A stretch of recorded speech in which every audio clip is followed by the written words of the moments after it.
আসসালামু আলাইকুম, welcome to Fauzia's cooking show. আজকে আমি আপনাদের জন্য নিয়ে এসেছি happy new year cake recipe. চলুন তাহলে দেখি আমি কিভাবে বানিয়েছি। এখন আমি নিয়ে নিচ্ছি 3টা ডিম রুম টেম্পারেচারে থাকা। এর সাথে আমি সুগারটা অ্যাড করব। সুগার অবশ্য আপনাদের ইচ্ছা মতো অ্যাড করতে পারেন, কেউ কম বেশি চাইলে।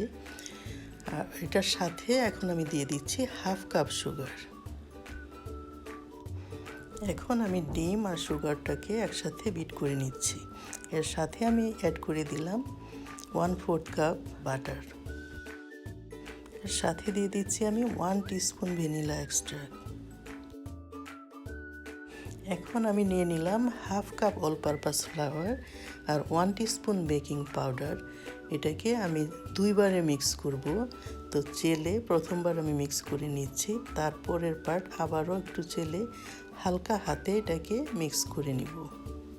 এখন কেক প্যানটার মধ্যে আমি হালকা করে একটু অয়েল স্প্রে করে নিচ্ছি এবং প্যানটার সাইজে কাটা একটা পার্চমেন্ট পেপার এটার মধ্যে আমি দিয়ে দিচ্ছি, যাতে কেকটা লেগে না যায়। এখন আমি কেক ব্যাটারটাকে কেক প্যানের মধ্যে ঢেলে দিচ্ছি এবং এটাকে আস্তে আস্তে ট্যাপ করে এয়ার বাবলটাকে বের করে নিব এবং তারপরে দিয়ে দিব আমি 350 ডিগ্রিতে প্রিহিটেড ওভেনে।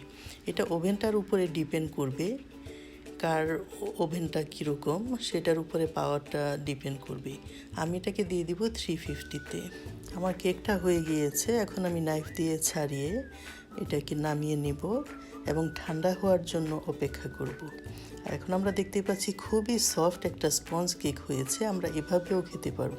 কেকটাকে কেটে এখন আমি 2টা ভাগ করে নিয়েছি এবং 2টা ভাগে এখন আমি সুগার সিরাপ দিয়ে নিচ্ছি ময়েশ্চার থাকার জন্য। খুবই সফট স্পঞ্জ কেকটাকে আমি এখন হুইপড ক্রিম দিয়ে বেশ সুন্দর করে সাজিয়ে নিয়ে এটাকে আমি হ্যাপি নিউ ইয়ার কেক বানিয়ে নিচ্ছি। প্রথমে আমি হালকা করে ফ্রস্টিংটাকে লাগিয়ে এটাকে আমি 25 to 30 মিনিটসের জন্য নর্মাল ফ্রিজে রেখে দিব সেট হয়ে যাওয়ার জন্য। 30 মিনিটস পরে এটাকে বের করে বেশ ভালো মতো ফ্রস্টিংটা দিয়ে এটাকে আমি সাজিয়ে নিচ্ছি।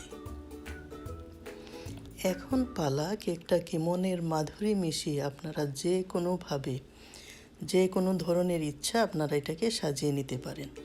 আমি তো খুব হালকাভাবে এটাকে সাজিয়ে নিলাম, আপনাদের ইচ্ছা মতো আপনারা কেকটাকে সাজিয়ে নেবেন।